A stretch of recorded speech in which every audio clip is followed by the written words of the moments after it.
Les portes vers la supraconscience. De Jean-Pierre Aulas. Le double éthérique. Le monde est de plus en plus confus quant au concept du double éthérique. Aujourd'hui, nous ne sommes plus capables de faire la distinction entre le double éthérique, l'ajusteur de pensée et l'esprit, qui présente une différence ou une nuance.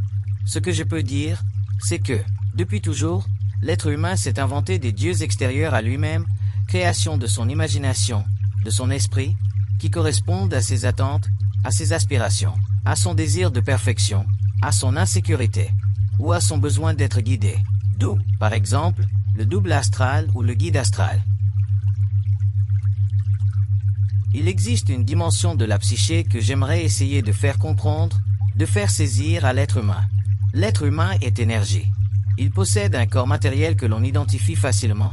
Il possède un corps vital que l'on peut également identifier facilement. Il a des émotions. Il a un mental. Tout cela peut être identifié.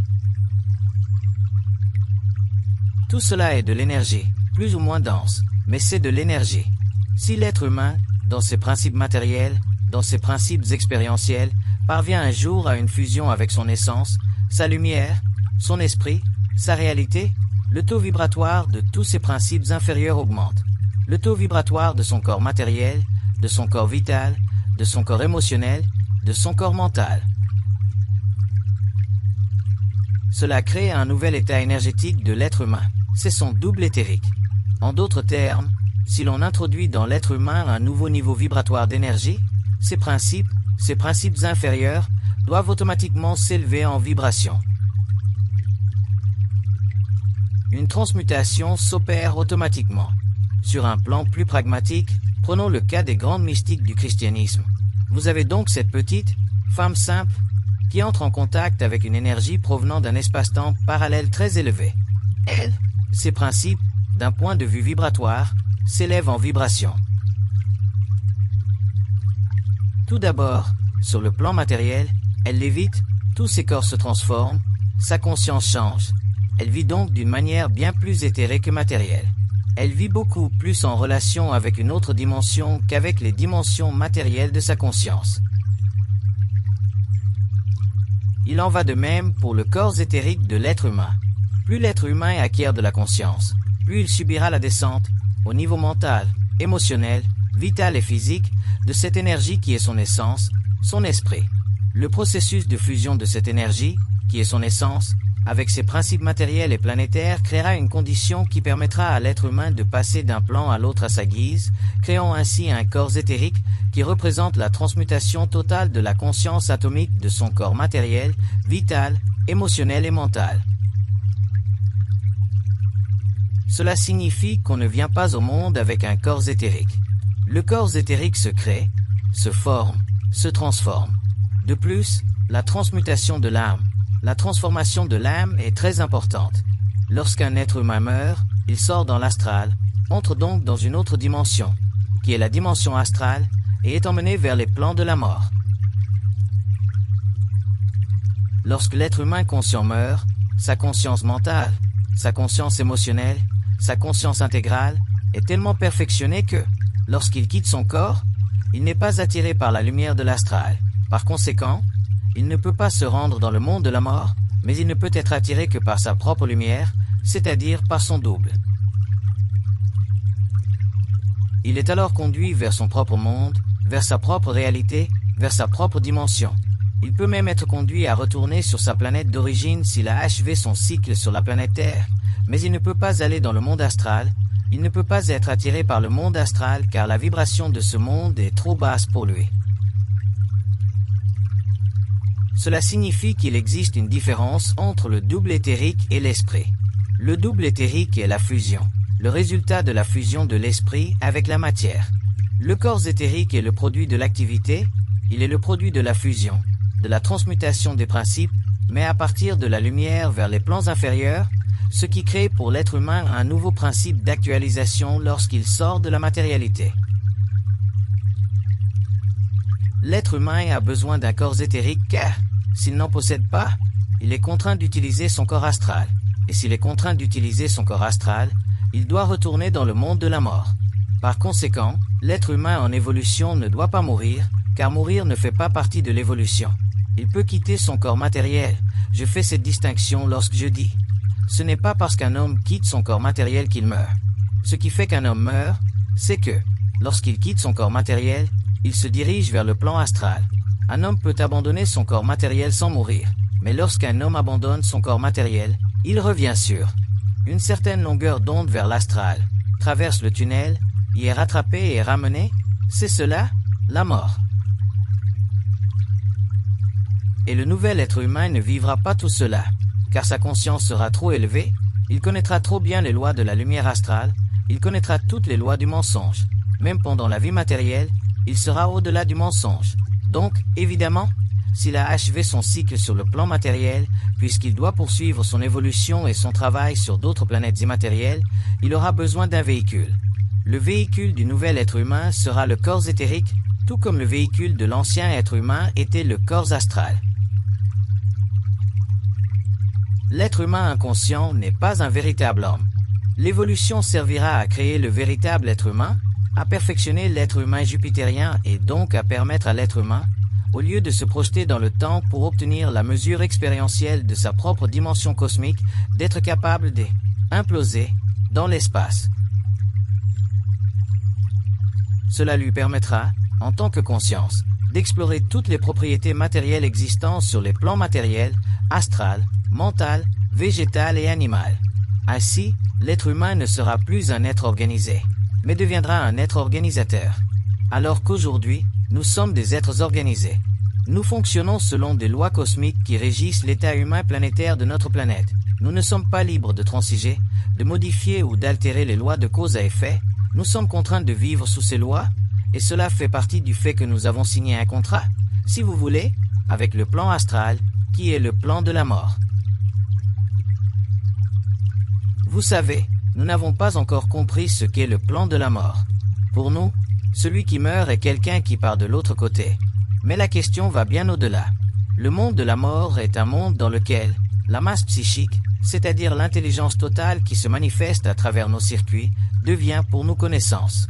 Par conséquent, nous, les hommes de la Terre, ne sommes pas réels.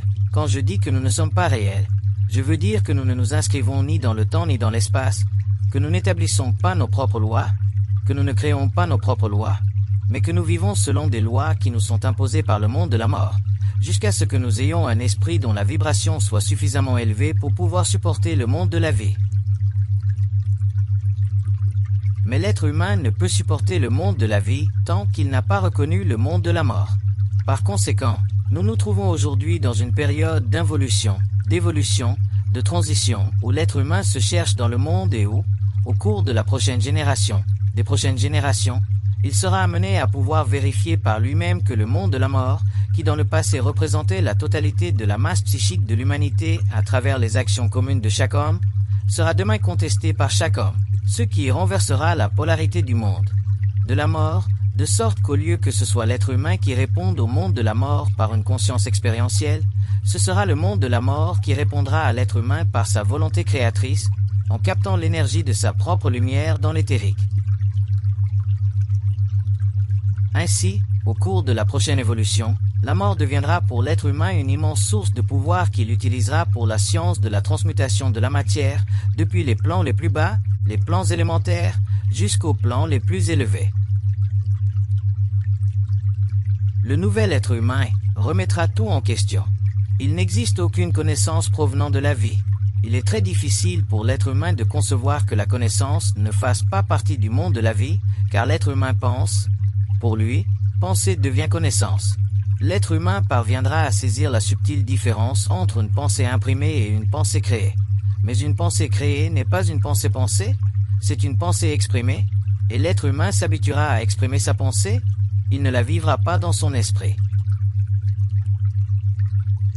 Et c'est à partir de ce moment-là qu'il commencera réellement à prendre conscience et à modifier le taux vibratoire de ses corps subtils. Il commencera à se transmuter, et cela se produira dès l'instant où il aura compris une chose, qu'il pense penser.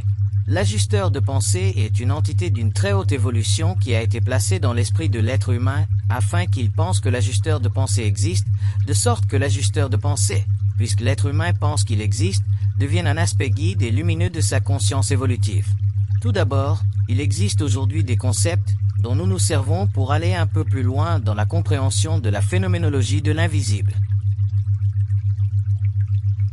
L'ajusteur de pensée, et ainsi de suite, est un concept extrêmement puissant qui, à travers l'esprit de l'être humain non initié à l'occultisme et à toutes ces sciences, lui permet d'aller plus loin dans la spiritualisation de son propre esprit. Mais je dis que viendra le jour où l'être humain, indépendamment des concepts, verra au-delà de la forme, acceptera que la forme, même si c'est pour son progrès, mais verra toujours au-delà de la forme et ne pourra jamais vivre la forme de manière spirituo-émotionnelle. Le danger de la connaissance n'est pas la connaissance en soi, mais l'émotion avec laquelle nous nous y attachons. Il existe des concepts tels que celui de l'ajusteur de pensée, qui est un concept immense, probablement l'un des plus beaux de la métaphysique occulte du XXIe siècle. Mais, si l'être humain reste prisonnier du concept de l'ajusteur de pensée, il ne se rendra jamais compte que l'ajusteur de pensée, c'est lui-même. Il créera donc, sans s'en rendre compte, dans le monde mental ou dans la partie mentale de l'astral, il créera des formes, et ces formes deviendront ainsi suffisamment puissantes pour résonner dans son esprit, et lui faire croire une fois de plus qu'il existe une hiérarchie au-dessus de lui. Tel est le danger des concepts, qu'il s'agisse du concept de l'ajusteur de pensée ou de tout autre concept occulte. Mais je vous dis cela parce que je me trouve dans une position où, pour moi, il est facile de déchirer les voiles de la forme. Mais pour l'être humain en évolution qui commence à entrer dans le processus de fusion, ce n'est pas facile. C'est pourquoi je me vois contraint de dire que les concepts à la portée de l'être humain aujourd'hui sont des concepts qui font partie des dernières tentatives des plans astraux les plus élevés pour maintenir sur la conscience humaine le pouvoir de l'involution, à travers les formes de pensée les plus élevées possibles, en tant qu'outil de compréhension. J'essaie de faire comprendre que l'être humain, est un être intégral. Il est intégral. L'être humain n'a pas besoin de quelque chose de plus élevé, de plus lointain ou de plus avancé.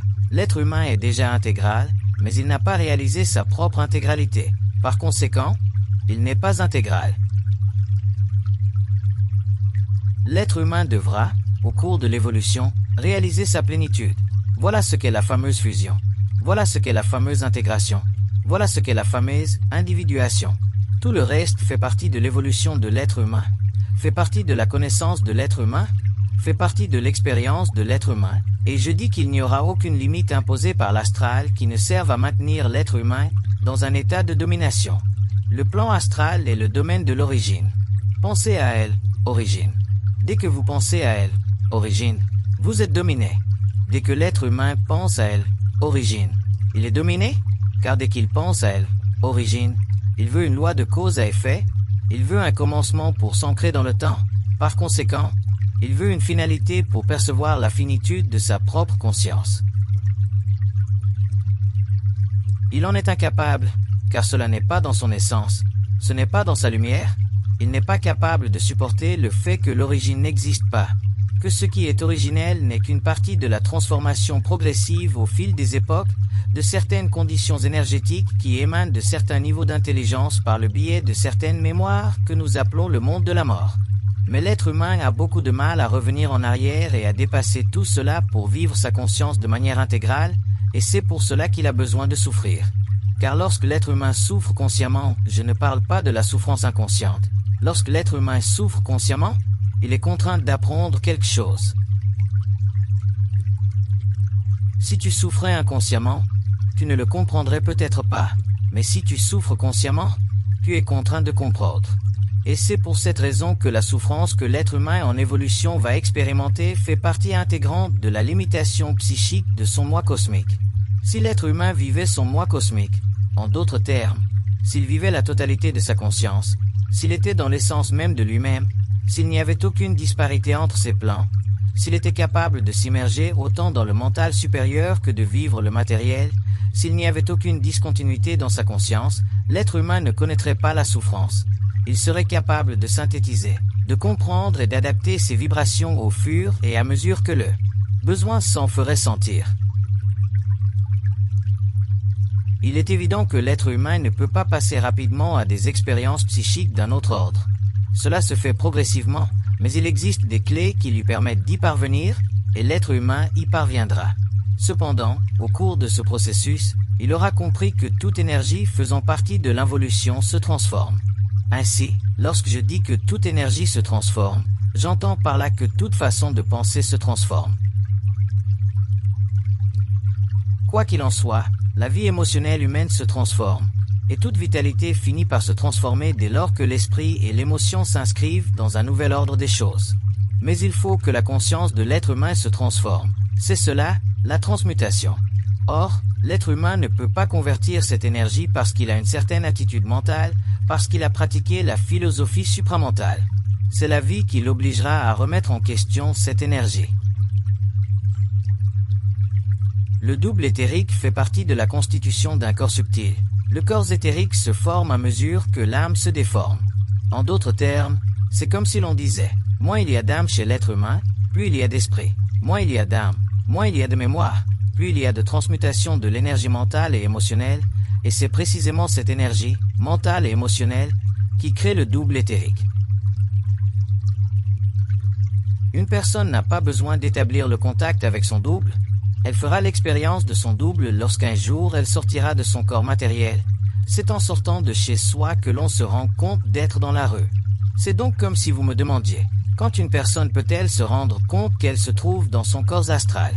Je dirais que, si un soir elle se couche et se retrouve suspendue au plafond, elle se rendra compte qu'elle se trouve dans son corps astral.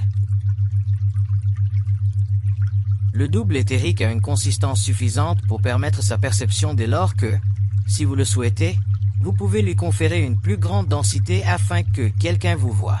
Si vous le souhaitez, grâce à son double éthérique, l'être humain peut se projeter dans le temps et l'espace, se projeter vers quelqu'un et être vu. Le double éthérique est un corps matériel. C'est un corps qui fait partie des sous-plans de la matière. C'est un corps qui peut servir l'être humain tant sur le plan matériel que sur les plans subtils. Lorsque je parle sans avoir à recourir à mes pensées subjectives ou à mon émotivité subjective, j'utilise mon cerveau éthérique. Ce cerveau éthérique est donc pleinement fonctionnel. Lorsque je parle, il entre en action. Donc, s'il fonctionne, pourquoi devrais-je fonctionner moi-même? Pourquoi devrais-je me creuser la tête pour réfléchir à quelque chose? Je suis bien plus intéressé par ce qu'il a à me dire. C'est comme un cerveau électronique, c'est comme une réserve, c'est comme une banque. Ainsi, si je veux savoir quelque chose, je le dis et je le sais. Une personne qui commence à ressentir une certaine affinité avec cette réalité et qui entame une communication rencontrera également des interférences dans cette communication. Comment peut-on savoir si c'est le double éthérique qui communique, ou autre chose, ou encore des pensées ou des entités? C'est quelque chose qui vient avec le temps, mais on s'en rend compte. La règle de base est la suivante. On peut dire, observe tes pensées. Quand tu penses à quelque chose, observe, et si tes pensées sont réelles, tu le sais, et si tes pensées ne sont pas réelles, tu le sais tout autant. Lorsque les pensées de l'être humain sont réelles, il le sait. Lorsqu'elles ne le sont pas, il le sait. À un certain stade de son évolution, mais presque toujours. Le problème, c'est qu'il le sait. Il ne s'en rend pas compte, mais il le sait. Un homme qui se ment à lui-même, qui fait semblant, le sait. Il l'accepte, mais il le sait. Il le met de côté, mais il le sait. Mais ce que je veux dire, c'est que la pensée prend naissance dans les plans très élevés de l'être humain. Puis elle passe, descend encore et s'astralise.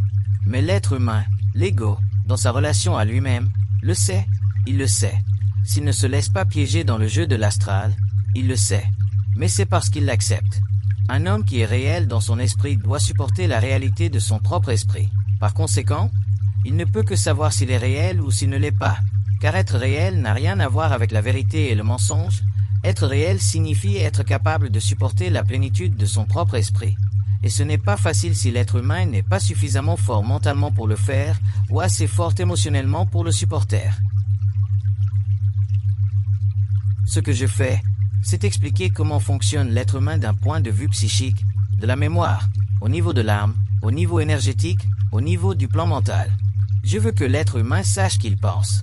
Je sais que c'est là la clé de la prochaine évolution, c'est la première chose. Ensuite, pour tout le reste, l'être humain peut en juger par lui-même. Si l'être humain sait qu'il pense, il peut évaluer n'importe quoi, n'importe quelle méthode, n'importe quelle philosophie, n'importe quoi, car dès l'instant où il sait, où il prend conscience qu'il pense qu'il est en train de penser, il sera contraint de vivre sa propre pensée à deux niveaux. Soit il la vivra à un niveau où il vit systématiquement dans la désinformation, ce qui correspond à l'aspect astral, soit il vivra à un autre niveau où il sera contraint de s'exprimer pour savoir, ce qui correspond à l'aspect mental de la nouvelle conscience humaine. Ainsi, à partir de ce moment, une séparation s'opérera dans l'esprit de l'être humain, et celui-ci pourra examiner n'importe quelle question et formuler la réponse. S'il pense à la réponse qui sera la sienne, il est impossible à l'être humain de savoir par la pensée. Il est impossible à l'être humain de savoir par la pensée car le savoir fait partie de l'évolution, il fait partie de la création de la lumière de l'être humain. Il ne fait pas partie de la réflexion. Il ne fait pas partie de la relation entre l'être humain et le monde de la mort. Par conséquent, il est impossible à l'être humain de penser pour savoir ou de savoir par la pensée. L'être humain peut simplement penser pour attirer vers lui des niveaux de vibration de forme pensée plus ou moins subtiles, qui seront toutefois utilisés d'une manière ou d'une autre au cours de son expérience par les entités afin de développer une relation encore plus subtile entre l'être humain et ces entités. Et lorsque vous vous en remettez à certaines méthodes, c'est précisément de cela qu'il s'agit. L'être humain doit se confronter à toutes les sciences que nous avons sur notre planète, toutes les sciences ésotériques, toutes les sciences mentales, toutes les sciences. L'être humain doit se confronter aux entités astrales responsables de ces sciences pour comprendre où il en est par rapport à elles. Sans cela, il n'a aucune issue.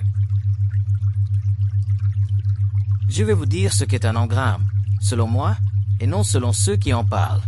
Un engramme est la distorsion systématique d'un souvenir utilisé par l'âme au profit de certaines intelligences dans des mondes qui font partie de l'organisation psychique de l'être humain sur Terre. Ainsi, un engramme utilisé de manière positive détruit l'esprit humain en opposant l'esprit de l'âme aux forces de domination qui agissent sur le plan matériel. C'est par la pensée que l'être humain a été amené à perdre le contact avec les circuits universels.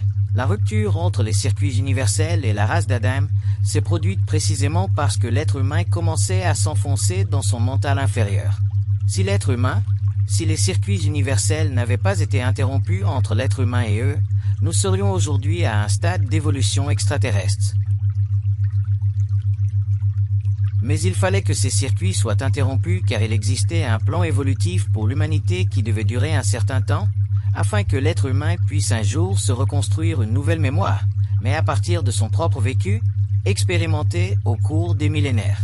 Par conséquent, la mémoire que nous avons vécue pendant des millénaires a servi à la création de nouveaux modèles de vie sur le plan astral. Ces modèles de vie sur le plan astral ont servi à la constitution ultérieure, sur le plan génétique, de l'humanité telle que nous sommes aujourd'hui. Et, à partir de l'évolution, nous romprons avec tout cela, nous n'aurons plus besoin des plans, des modèles de vie utilisés par le plan astral. Nous n'aurons donc plus besoin de vivre dans notre corporéité matérielle telle que nous la vivons aujourd'hui. Nous passerons beaucoup plus de temps dans notre conscience éthérique que dans notre corporéité matérielle. Ainsi, nous, les hommes de la Terre, devons un jour parvenir à exprimer ce que nous savons et non à penser à ce que nous pourrions savoir, car la pensée ne fait pas partie de l'évolution. La pensée fait partie de la programmation évolutive de l'astral par le biais du mental, demain. D'ailleurs, c'est ce que je fais lors de mes séminaires avec les gens. J'en offre l'expérience. Quand on se rend compte que, si l'on prend un être humain et qu'on le place face à une question à laquelle il ne lui appartient pas de répondre, grâce à ma vibration, la réponse est donnée, l'être humain est surpris de savoir cela, puis il se rend compte qu'il le sait parce qu'il a reçu une information programmée par télépathie. Il commence alors à se rendre compte que ce n'était pas lui qui savait, mais que la réponse avait été communiquée à travers lui et que la seule certitude qu'il a, pour l'instant, en recevant cette information, c'est que je suis là temporairement pour vérifier ce qu'il reçoit. Si l'on ramène cet être humain à une vie normale, où il n'a pas la capacité de filtrer ce qu'il reçoit, il retombe à nouveau sous le poids de l'astralité. Telle est la situation d'involution de l'être humain. Ce n'est pas parce que l'être humain est très sensible et reçoit des informations télépathiques que ces informations sont nécessairement réelles. Regardez ceux qui vivent des expériences de forte frustration psychique, à qui l'on dit dans leur esprit « Vends ta maison, va à tel endroit, les ovnis viendront te chercher. » Le type vend sa maison, perd son travail. Cette manipulation est répugnante. La schizophrénie fait partie du même jeu, mais la schizophrénie est plus avancée. Elle se situe à un niveau de possession qui va jusqu'à la matérialisation d'une forme astrale. Mais c'est toujours la même chose. Cela provient de l'astral. L'astral se superpose au conscient humain par le biais du plexus solaire, où il a son point de connexion, et par le biais de l'œil, qui devient sa vision dans le monde matériel. Peut-on affronter les entités, les combattre, se mesurer à elles? Peut-on réellement entrer dans leur monde? Peut-on réellement travailler avec elles ou contre elles? Oui, c'est tout à fait possible. Observez la peur qui est en vous. Le phénomène de la peur en vous est un phénomène qui vous empêche d'aller trop loin dans la culture de votre sensibilité afin de ne pas faire remonter trop de connaissances sur le plan matériel. Par qui ce phénomène de la peur est-il entretenu? Il est entretenu par des entités de très haut niveau, car vous êtes en contact avec des entités de très haut niveau. Lorsque je parle d'entités, je ne fais pas référence à des entités simplement au sens négatif. En d'autres termes, c'est comme si je disais, il y a l'ego, il y a la lumière de l'ego et entre les deux, il y a un champ de force. Dans ce champ de force se trouve ce que j'appelle des entités, autrement dit, des intelligences immatérielles, avec l'évolution.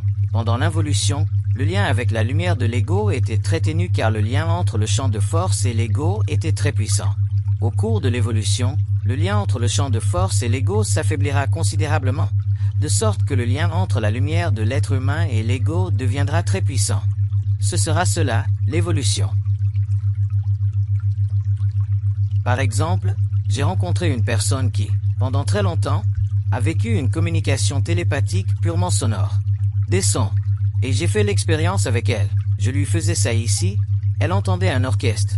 Je lui faisais ça ici, elle entendait du jazz. Je lui faisais ça sur une autre partie du corps et, selon la partie du corps sur laquelle j'agissais, le son ou la musicalité changeait, l'instrumentation changeait, la finesse de la musique changeait.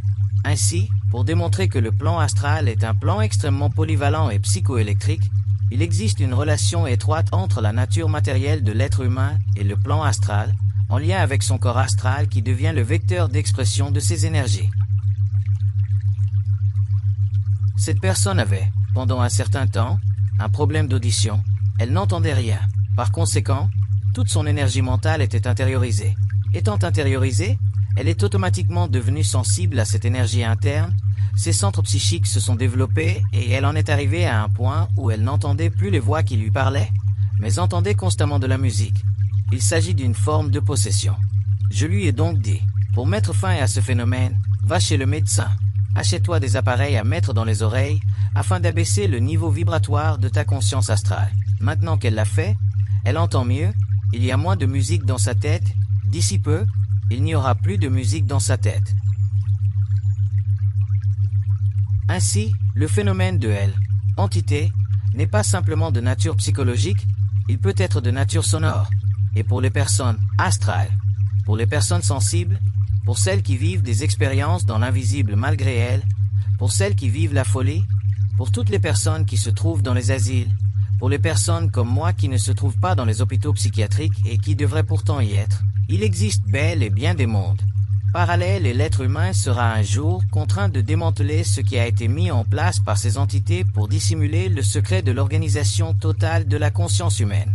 L'être humain ne peut pas continuer indéfiniment à se cacher derrière le voile de la psychologie ou de la philosophie matérialiste pour dire « c'est l'affaire des femmes, des psychiatres, des psychologues, des chercheurs ».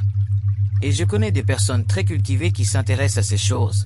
Les gens seront contraints de s'y intéresser et de les comprendre, car ces choses, une fois comprises, feront en sorte que l'être humain ne vive plus sa conscience sur le plan matériel comme auparavant.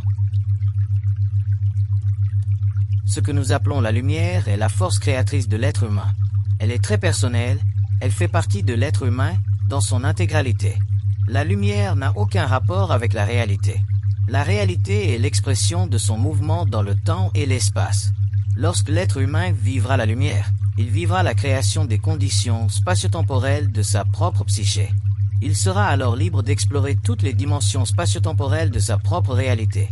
Ainsi, qu'il s'agisse de réalité matérielle, psychique, Vitale, mentale, émotionnelle, astrale, mortelle, la lumière est un mouvement d'énergie créatrice.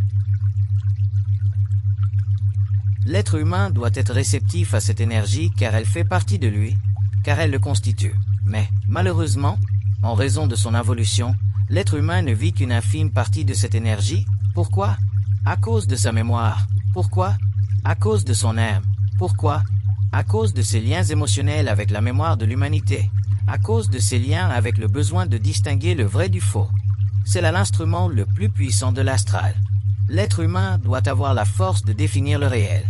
L'être humain ne peut pas subir la définition du réel à partir d'une pensée qui lui est imposée par la programmation. Il doit définir le réel par lui-même.